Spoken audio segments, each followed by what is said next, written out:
Good evening साथियों, कैसे हैं आप सभी। आपके अपने YouTube channel the mind vision classes पर स्वागत है।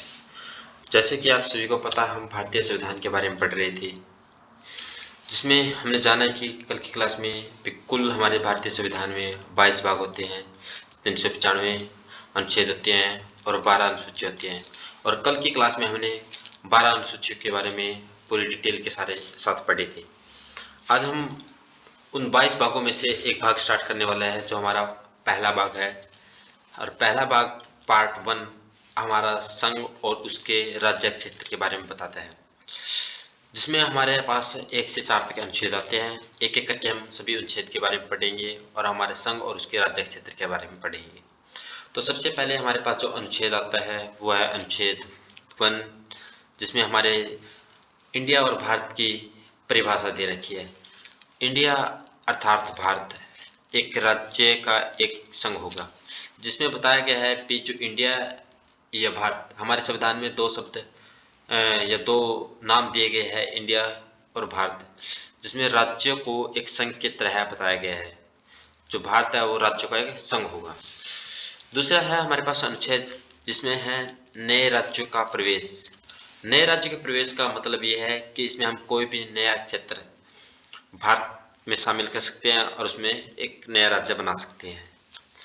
तो इसमें नए क्षेत्र की बात कही गई है। नए क्षेत्र, इसमें हम नए क्षेत्र को जोड़ेंगे, जैसे हमने सिक्किम को जोड़ा था।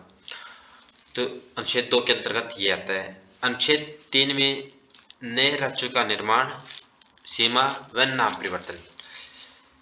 अनुच्छेद 3 में हम भारत में ही कोई राज्य है उसके हम बंटवारा करके दो राज्य बना सकते हैं, या किसी की सीमा बदल सकते हैं, या नाम परिवर्तन कर सकते हैं। जैसे हमने 2014 में आंध्र प्रदेश से तेलंगाना एक नया राज्य बनाया था। जो हमारे पास अनुच्छेद 4 आता है।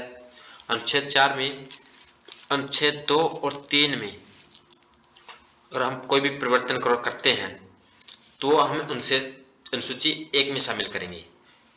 तो अनुच्छेद 4 में क्या है, वे अनुच्छेद 2 और 3 के तहत कोई भी अगर हम बदलाव करते हैं भारत की सीमा में या नए क्षेत्र की, तो अनुसूची 1 में शामिल होगी।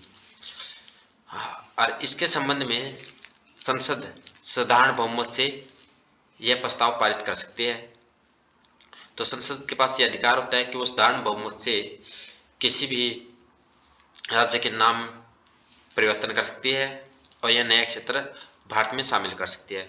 और ये कोई भी बदलाव होगा तो अनुच्छेद 4 के तहत अनुसूची 1 में शामिल की जाएगी। जैसे कि कल की क्लास में हमने भी अनुसूची 1 में भारत और उसके राज्य क्षेत्र के बारे में पढ़ा था।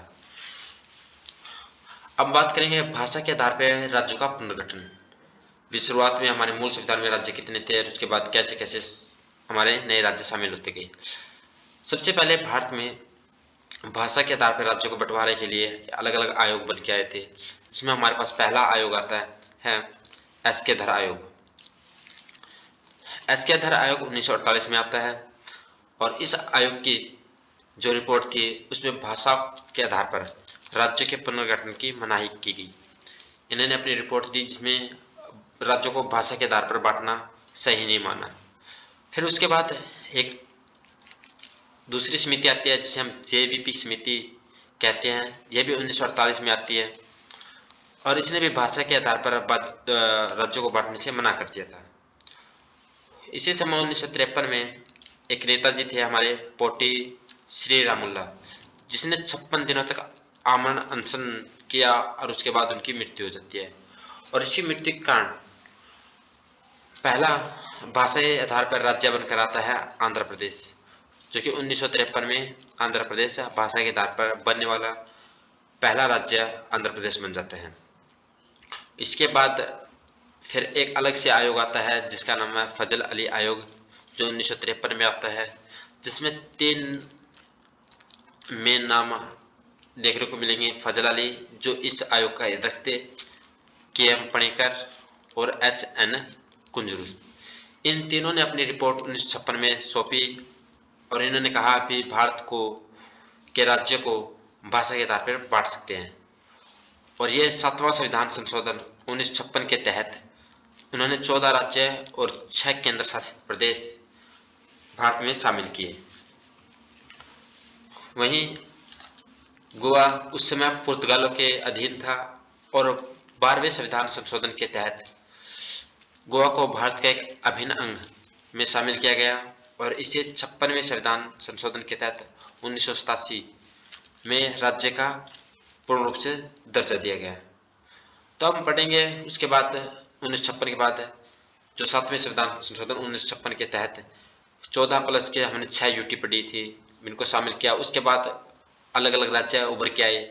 तो पहला उसके बाद आने वाला 1 मई 1960 में महाराष्ट्र और गुजरात 2 राज्य निकल के आते हैं।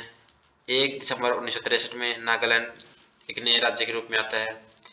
1 नवंबर 1966 में हरियाणा नए राज्य के रूप में आता है। 1971 में हिमाचल बनता है। 1972 में मणिपुर, त्रिपुरा और मेघालय ये 3 राज्य बन के आते हैं। 1975 में सिक्किम राज्य बन के आता है और 1975 में सिक्किम को 36वां संविधान संशोधन 1975 के तहत पूर्ण राज्य के रूप में स्वीकार किया जाता है। जैसे हमने पढ़ा 12वें संविधान संशोधन के तहत गोवा को भारत का अभिन्न अंग माना गया था या शामिल किया गया था और 1987 में गोवा को पूर्ण रूप से राज्य की दर्जा दिया गया। वहीं 1987 में मिजोरम को और अरुणाचल प्रदेश को भी भारत के राज्य के रूप में दर्जा मिला। 2000 में छत्तीसगढ़, झारखंड और उत्तराखंड ये 3 राज्य निकल के आए और 2 जून 2014 में तेलंगाना जो कि वर्तमान में 28वां राज्य है, आंध्र प्रदेश से अलग होकर एक नए राज्य के रूप में आया। वर्तमान में बात करें तो हमारे पास 28 राज्य है और 8 यूटी है। जो 8 यूटी है उनमें वर्तमान में हमारे पास लद्दाख है, जम्मू कश्मीर है, दिल्ली है, पादुचेरी है, अंडमान निकोबार है, दादर और नागर हवेली और दमन द्वीप है। पहले ये दोनों ही यूटी अलग अलग हुआ करती थी, दादर नागर हवेली और दमन द्वीप। अब दोनों को शामिल करके दादर नागर हवेली एंड दमन द्वीप एक यूटी बना दी गई है। वहीं 7th हमारी जो 7वीं केंद्र शासित प्रदेश है चंडीगढ़ और 8th है लक्षद्वीप। तो हमने यहाँ पे कंप्लीट 8 के 8 यूटी के बारे में पढ़ लिया है। अब जैसे हमारे पास 8 यूटी है उसी प्रकार हमारे भारत में 7 सिस्टर के नाम से 7 राज्यों को जाना जाता है, जिसे हम 7 सिस्टर या 7 बहनें कहते हैं। और ये 7 बहनें हमारे पास कौन कौन सी है? अरुणाचल प्रदेश, असम, मेघालय, मणिपुर, मेघालय, मिजोरम, नागालैंड और त्रिपुरा। ये नॉर्थ ईस्ट के हमारे पास कुल 7 राज्य है जिनको हम 7 सिस्टर या 7 बहनों के नाम से जानते हैं। तो आज की क्लास हमने कंप्लीट कर ली है, जिसमें हमने भाग 1 पार्ट 1 के बारे में पढ़ा है और कल की क्लास में हमने अनुसूचियां कंप्लीट की थी। नेक्स्ट क्लास में हम भाग 2 नागरिकता के बारे में पढ़ेंगे। अगर वीडियो अच्छी लगे तो कमेंट करें। धन्यवाद।